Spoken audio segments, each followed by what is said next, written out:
and welcome to the final Bake with Rhi. This is week 6 and today we are making resurrection rolls, which I'm very excited about. It's a bit of an experiment, we'll see how they turn out. So we're making resurrection rolls because we are looking at the story of Easter Sunday. So Easter Sunday is when we celebrate the resurrection of Jesus, which means the day that Jesus came back to life from the dead, which is amazing. So here's a bit of the story. It's from Mark, and if you want to look for more of the story, you can find it in Mark 16 verses 1 to 7. But I'm going to tell you that story first before we start cooking today. When the women arrived at the place where Jesus had been buried, he wasn't there. Jesus had been buried in a sort of cave, and a large stone that had been rolled in front of it had been rolled away. An angel spoke to the women, saying, "Do not be afraid, for I know that you are looking for Jesus who was killed on the cross. But he is not here. He is risen, just as he said he would." So our baking today, as I said, are resurrection rolls, and it's very, very simple, very easy to do today. But the idea is at the end of it, we're going to have a roll that when you break it open, the inside is hollow, it will be empty, which will be a really cool surprise. So to start with, I've preheated my oven to 180 degrees, and I've got some baking sheets lined with greaseproof paper. What you're going to need for this recipe is a couple of sheets of ready rolled puff pastry. I've got that here, and I've cut mine into, I don't know if you can see there, 6 pieces.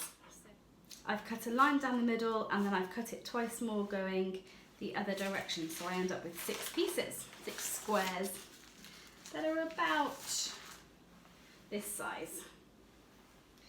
Okay, so you're going to need puff pastry. You are going to need half a cup of caster sugar.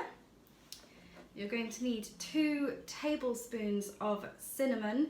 Do you remember last week we talked about spices and how in Jesus' time they would have used spices to put on the body to stop it from smelling?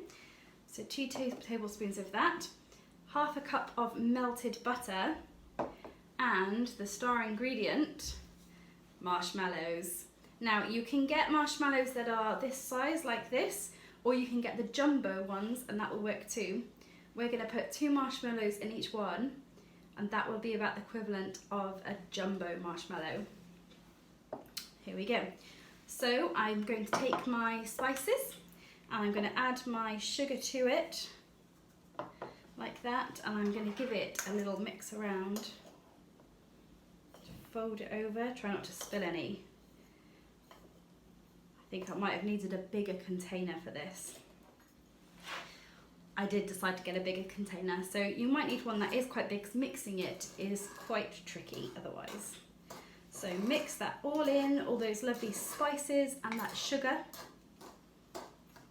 Make sure there aren't any lumps in your sugar as well. Beautiful, and it is smelling amazing. Okay. That's nicely mixed.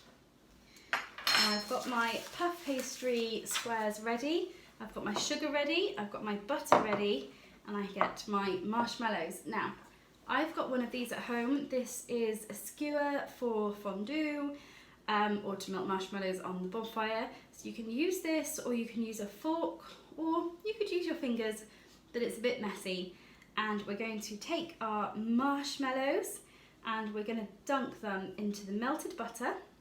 Then we're going to dunk them into our spice mixture.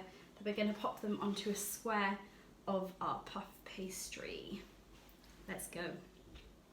I think I'll do one at a time. So I've got my marshmallow. I'm going to dunk it into that melted butter and cover it nicely. I'm going to dunk it into my cinnamon and sugar mixture. And I'm going to pop it onto my puff pastry sheet. It's all a bit sticky. And I'm going to do 2 in 1 square. Dunk in the butter, dunk into the cinnamon and sugar, dunk, pop onto our square, pop onto our square. Okay, so I have got 12 squares with 2 marshmallows on with a cinnamon and sugar mixture all together. So I'm just going to set these ingredients to one side and show you the next stage. So this next bit we're going to use to remind us about what it would have been like to have sealed up the tomb. So we're going to seal our marshmallows into our pastry. So I'm going to, it's a bit fiddly, but I'm going to lift this up. I'm going to hold it in my hand like that, and I'm going to fold it over and keep putting it round and pinching it together and around and pinching it together and round and pinching it together. And then when we turn it over, we've got a nice ball. Can you see that? Like that. And I'm going to put it on my baking tray that I've got ready with baking paper on it. I'll set it down. And I'm going to do the same to all of these, making nice rolls with them.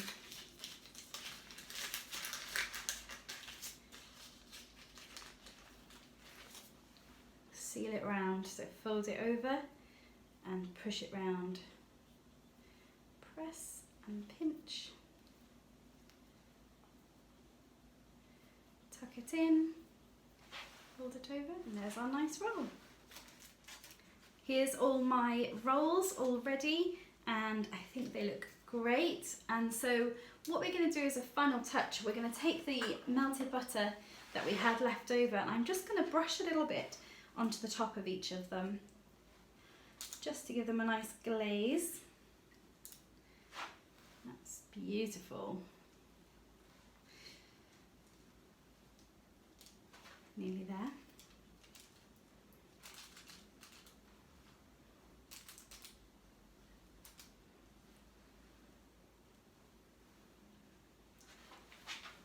And we're going to take the rest of that sugar and cinnamon mixture and sprinkle it over the top, and that's going to stick to the butter and just give us a nice little crust. It's going to be beautiful.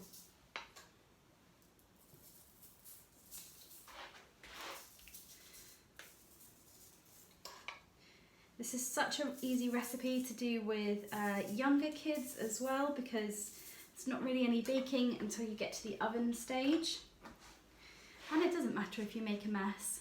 They're supposed to look like caves, and caves are messy places, aren't they? Okay, so we're going to put this into our oven, which is going to be 180 degrees, and we're going to bake them for around 12 minutes, 12 to 15 minutes, depending on your oven.